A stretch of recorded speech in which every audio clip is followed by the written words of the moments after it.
masih bersama kami di Berita Padang. Bagi Anda yang baru saja bergabung, kami hadirkan kembali 3 berita utama pada pagi hari ini.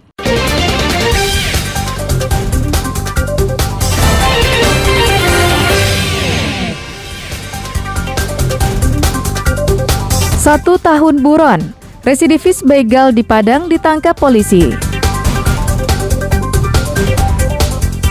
14 pengedar sabu-sabu dan ganja ditangkap polisi di Pasaman Barat.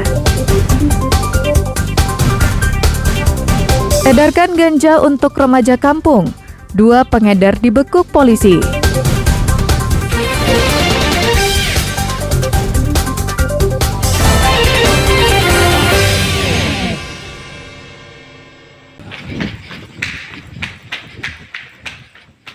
Setelah 1 tahun menjadi buronan, seorang residivis atas kasus pencurian dengan kekerasan yang bernama Ade dan berusia 46 tahun ditangkap anggota Satreskrim Polresta Padang di daerah Gaung, Padang pada Jumat malam pekan lalu. Tersangka sempat berbelit-belit dan tidak mengakui perbuatannya ketika diperiksa petugas. Namun setelah diperlihatkan bukti-bukti perbuatannya, tersangka pun akhirnya mengaku. Dari tangan tersangka, polisi menyita sebuah telepon genggam curian yang dilakukan tersangka di Teluk Bayur. Saat itu, korban meninggalkan telepon genggamnya di sepeda motor karena dihadang tersangka. Setelah itu dicuri tersangka sekitar 1 tahun yang lalu. Bersama barang bukti, tersangka dibawa petugas ke Mapolresta Padang untuk pemeriksaan hukum lebih lanjut. Pengakuannya, pelaku telah 3 kali mencuri di Padang. Saat beraksi, tersangka tidak segan-segan mengancam korbannya hingga melukainya. Dalam catatan polisi, Ade telah pernah terlibat kasus pencurian beberapa tahun yang lalu dan dihukum penjara. Kini, pelaku harus kembali mendekam di sel jeruji besi. Karena korban dihadang, diancam dan dibawa ke tempat sepi. Di tempat sepi itulah barang berharga korban diambil oleh tersangka. Untuk pengakuan tersangka sementara ada 3 TKP, yaitu di daerah pantai yang bertempat di daerah Padang Selatan. Pelaku dijerat dengan pasal 363 KUHP tentang pencurian dengan ancaman hukuman di atas 5 tahun penjara. Alfi melaporkan dari Padang.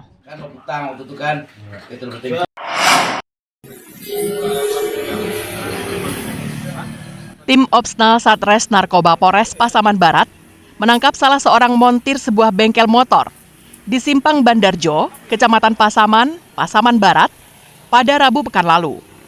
Dari tangan tersangka, polisi menemukan 3 paket sedang sabu-sabu, seberat lebih dari 31 gram. Diduga, montir itu adalah seorang pengedar sabu-sabu. Bengkel motor ini adalah salah satu TKP penangkapan dari 11 lokasi pengungkapan kasus narkotika lainnya di Pasaman Barat. Total ada 14 tersangka yang ditangkap melalui operasi antik atau operasi anti narkotika. Selain itu, di salah satu lokasi penangkapan, polisi menyita ganja kering seberat 1,6 kg. Hanya 5 dari 14 tersangka yang dihadirkan pada ekspos yang digelar di halaman Mapolres Pasaman Barat pada hari Jumat pekan lalu. Salah satu tersangka yang masih di bawah umur juga tidak ditampilkan.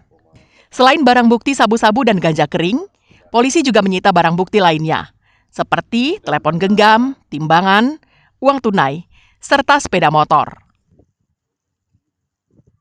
Pengungkapan kasus narkoba, ada 14 tersangka yang telah kita amankan dari 11 TKP. Kita ada sita kurang lebih 1,6 kg dari jenis ganja dan 31 gram jenis narkotika sabu-sabu. Karena kita hasil tersangka kita amankan lebih banyak, masih generasi muda, dan tadi terbukti ada juga yang anak di bawah umur. Ke-14 tersangka dijerat Undang-Undang Nomor 35 Tahun 2009 tentang narkotika dengan ancaman hukuman pidana paling singkat 6 tahun dan paling lama 20 tahun penjara. Safatul Ulum melaporkan dari Pasaman. Tim Mata Elang Satres Narkoba Polres Pariaman menangkap 2 pengedar ganja di kawasan Pantai Sunur Pariaman pada Rabu pekan lalu. Mulyadi dan Fauzi tidak berkutik karena polisi menemukan barang bukti 2 paket ganja ukuran sedang yang siap diedarkannya. Dalam pemeriksaan polisi, kedua tersangka ini mengaku memilih para remaja kampung sebagai konsumennya. Yang daya belinya rendah, maka pelaku menjual ganjanya dalam paket-paket kecil. Menurut Kasat Res Narkoba Polres Pariaman, tersangka sengaja memilih mengedarkan ganja di kawasan pantai untuk menyamarkan diri seolah-olah mereka adalah pelaku UMKM di Pantai Sunur Pariaman. Selain ganja, polisi juga menyita uang ratusan ribu rupiah yang diduga dari hasil penjualan ganja, kertas pembungkus, dan sebuah telepon genggam. Jadi berdasarkan lidik kita di lapangan, pasarnya adalah warga setempat yang ada di lingkungan daerah wisata. Memang sasarannya di kalangan remaja karena daya beli dari pecandunya itu bisa dengan paket kecil, paket 50.000 dan paket 20.000. Di sasarannya memang warga di sana dan dengan kemampuan belinya di bawah 100.000. Kedua tersangka terancam hukuman maksimal 20 tahun penjara karena melanggar Undang-Undang Nomor 35 Tahun 2009 tentang narkotika. Eki Rafki melaporkan dari Pariaman.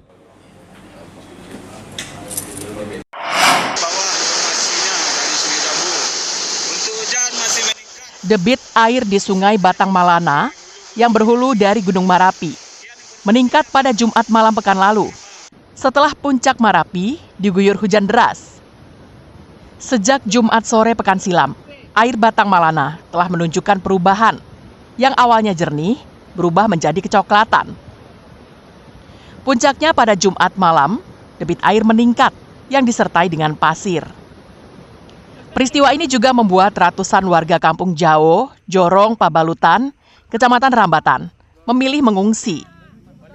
Warga mengungsi ke pondok-pondok yang dibangun di atas bukit, yang lokasinya tak jauh dari permukiman. Pondok-pondok itu dibangun untuk antisipasi dan siaga setelah terjadinya banjir bandang yang menelan puluhan korban jiwa di tanah datar 11 Mei lalu. Jumlah warga yang mengungsi sekitar 138 jiwa yang terdiri dari lansia, laki-laki dan perempuan, serta anak-anak. Banyak anak SMP dan lansia. Ya. Dan dengan adanya pengungsi yang ada di sini, Pak, jumlah yang begitu padat, kemudian siap sebelumnya, Pak, sudah membuat pondok-pondok di ketinggian. Alhamdulillah selamat apapun bentuknya air yang akan deras datang, Pak, dia sudah mulai lari ke sini, Pak, untuk penyelamatan jiwanya dari warga kami, Pak. Alhamdulillah warga kami selamat semua. Jadi karena sore hujan deras, air naik dan kami juga melihat airnya hitam, air besar naik ya. Alhamdulillah warga udah duluan mengungsi. Jadi kita tidak ada peringatan dini, tapi dengan kesadaran masyarakat langsung lari ke tempat ketinggian yang di sini sudah ada bikin pondok-pondok yang sebagai tempat mengungsinya. Pemerintah daerah pun mengimbau warga yang masih bermukim di sepanjang daerah aliran sungai untuk meningkatkan kewaspadaan. Tidak hanya Batang Malana, beberapa sungai yang berhulu di Gunung Marapi, debit airnya juga sering meningkat tinggi jika daerah puncak Gunung Marapi diguyur hujan deras. Warga mengungsi karena takut dan trauma akan banjir bandang. Pasalnya, curah hujan yang mengguyur daerah itu jauh lebih deras dibanding curah hujan 11 Mei lalu. Sri Purnama melaporkan dari Tanah Datar.